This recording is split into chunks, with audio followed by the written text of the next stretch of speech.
So Donald Trump did something seemingly inconceivable during a press briefing last week. He wondered aloud about taking heat, light, as well as surface disinfectants, bleach and isopropyl alcohol, and putting them inside the body to fight coronavirus. This was instantaneously one of the most viral and sickening moments of Trump's presidency, heard around the world. I will get to that part later.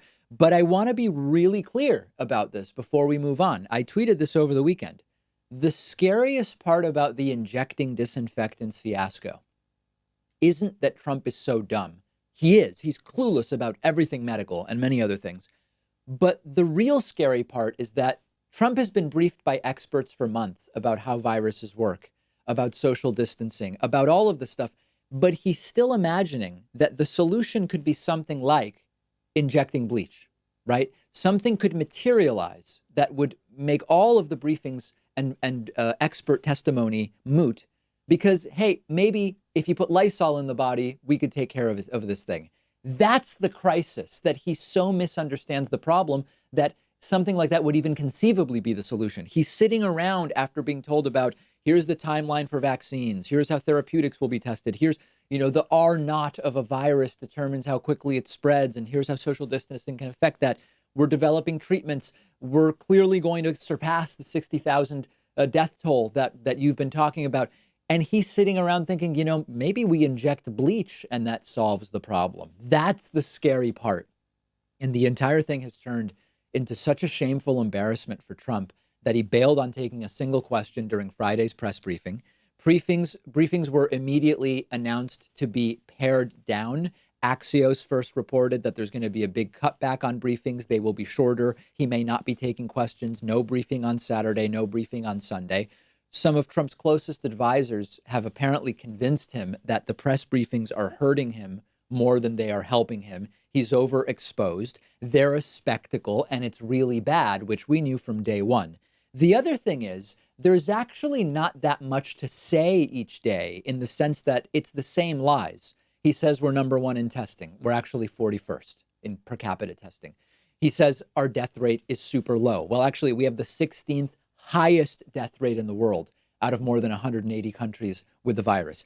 And that's how you end up rambling and saying something like, what about putting bleach in the body? Now, notably, before going into hiding, Trump did try to argue, I said it, but it was sarcastic. Take a look at this. I was asking a question sarcastically to reporters like you, just to see what would happen. Now, disinfectant for doing this, maybe on the hands, would work. And I was asking the question of the gentleman who was there yesterday, Bill, because when they say that something will last 3 or 4 hours or 6 hours, but if the sun is out or if they use disinfectant, it goes away in less than a minute. Did you hear about this yesterday?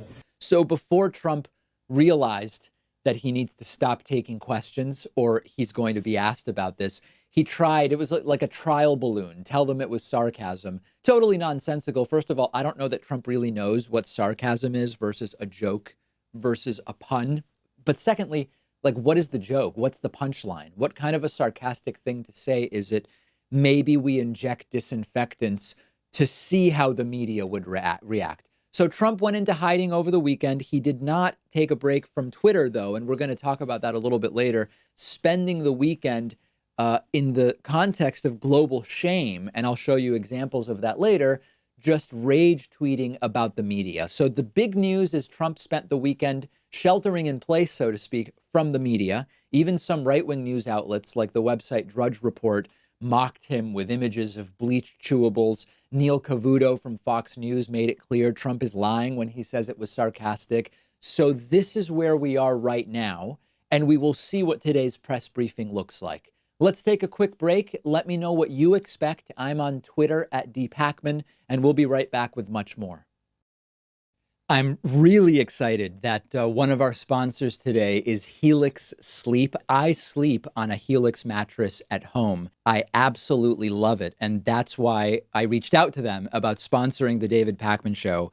Buying a mattress in the past was always a huge guessing game for me. I didn't know what I actually needed. I didn't know what I would like. But Helix has a sleep quiz on their website. You tell them your body type, your sleeping position, your back pain issues you might have, and their tool matched me with a mattress that is perfect for me. It's cool enough at night.